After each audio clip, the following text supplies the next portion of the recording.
Samantala, malapit na nga ba sa unang alarma ang Marikina River? Kumuha tayo ng update mula kay Joshua Garcia live. Joshua?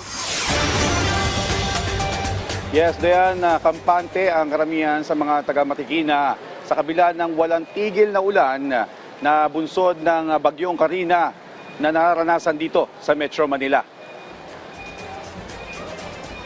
Dayan, kwento ni na Domingo at Noel na mahigit 3 dekada na nakatira malapit sa Marikina River.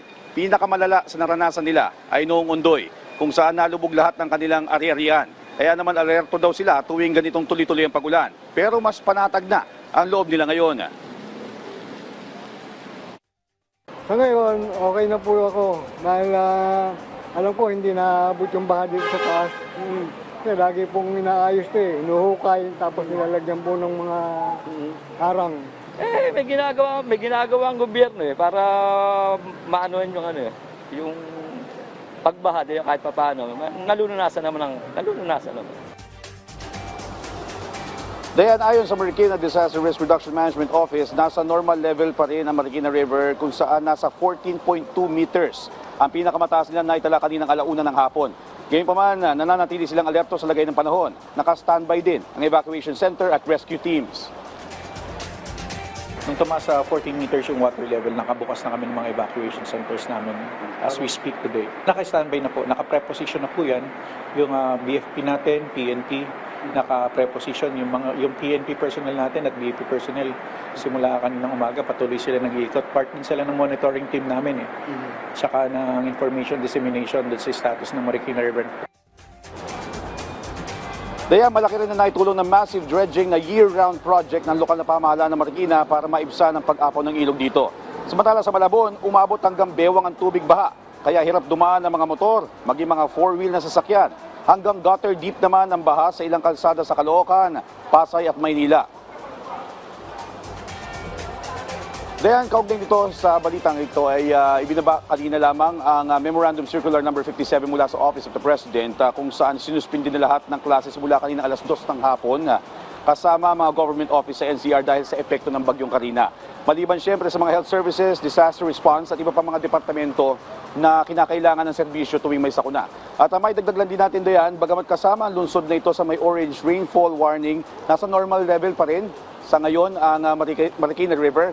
Nasa 14 meters lang ito kaninang alas 5 hapon na naitala ng Marikina LGU. At bagamat kasama ang PNP at BFP, nag-iikot din ang mga engineers, drainage para i-check ang mga drainage, mga creeks para makita kung may overflowing ba. Gayon din yung Philippine Coast Guard nag-check-in na rin sa Marikina DRRMO para sa augmentation kung kinakailangan. Dayan? Alright, Joshua, mabuti na may mga ginagawang pagbahanda ang Marikina LGU just in case lumakas pa itong ulan. Well, nabanggit mo yung massive dredging project. Gaano kalaki itong maitutulong para hindi na umapaw yung tubig dyan sa Marikina River? At posible pa bang umapaw yung tubig dahil dito sa dredging project na ito, Joshua? Well, ayon sa Marikina DRMO, Dayan, ay posible pero malaking bagay daw na itutulong nung 15 to 30 minutes na gap sa pag-ulan. Pagka napapahinga yung pag-ulan ay hindi naman daw, wala naman, o maliit ang posibilidad na umapaw ito. At malaki yung naitutulong ng dredging dahil lumalalim nga yung lalim ng ilog at mas lumalaki yung capacity ng tubig na dumadaan dito para hindi umapaw sa mga kabahayan.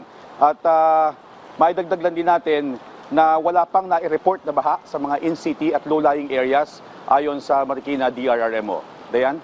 Okay, kamusta naman ang lagay ng panahon dyan ngayon sa Marikina, Joshua?